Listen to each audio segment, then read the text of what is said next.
Ça, c'est l'axe historique de Paris, comme on l'appelle. C'est le sens de l'histoire. Vous voyez, si on se met comme ça, là, tous les monuments s'alignent parfaitement les uns derrière les autres.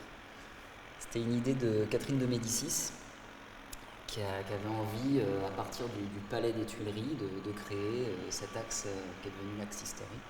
Alors le palais des Tuileries, il a été brûlé pendant la Commune de Paris, donc on peut faire remonter l'axe historique à partir de la pyramide du Louvre.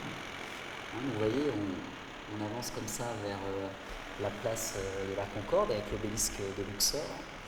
Après, on avance dans l'avenue des Champs-Élysées, donc la mythologie grecque.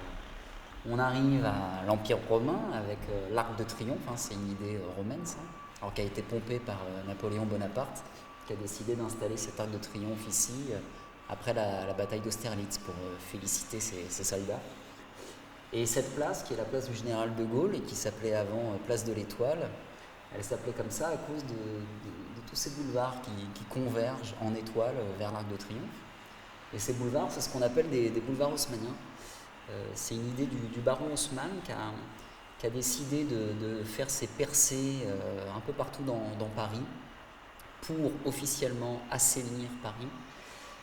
Officieusement, ces boulevards ont une vertu, c'est qu'ils ont permis de supprimer au peuple parisien, qui était un peuple insurgé au XIXe, supprimer une arme fondamentale, c'était l'édification des barricades dans les petites rues étroites et sinueuses de Paris. Et effectivement, Haussmann, il avait bien compris la technique, il s'est dit, c'est pas compliqué, si les petites rues, je les transforme en grands boulevards, édifier des barricades, ça va être beaucoup plus long, beaucoup plus difficile, et ça va rendre la révolution quasi impossible. Ça a marché.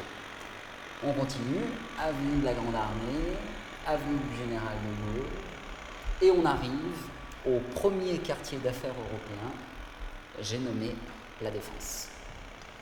Donc on est passé par l'Empire romain, la mythologie grecque, l'Empire égyptien, et tout ça en ligne droite. Alors on finit quand même dans une sorte de petite pente, parce que là ici on est à Puteaux, donc c'est légèrement en altitude, donc ça finit en tremplin cette histoire, comme une sorte de petite promesse d'avenir vers le ciel. Alors, ce qui est amusant, c'est que notre axe historique, en fait, il commence à la pyramide du Louvre, qui a été commanditée par François Mitterrand, et il finit à l'Arche de la Défense, qui a été commanditée aussi par François Mitterrand.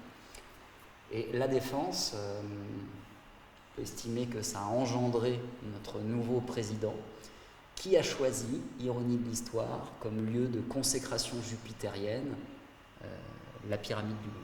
Donc la boucle est bouclée.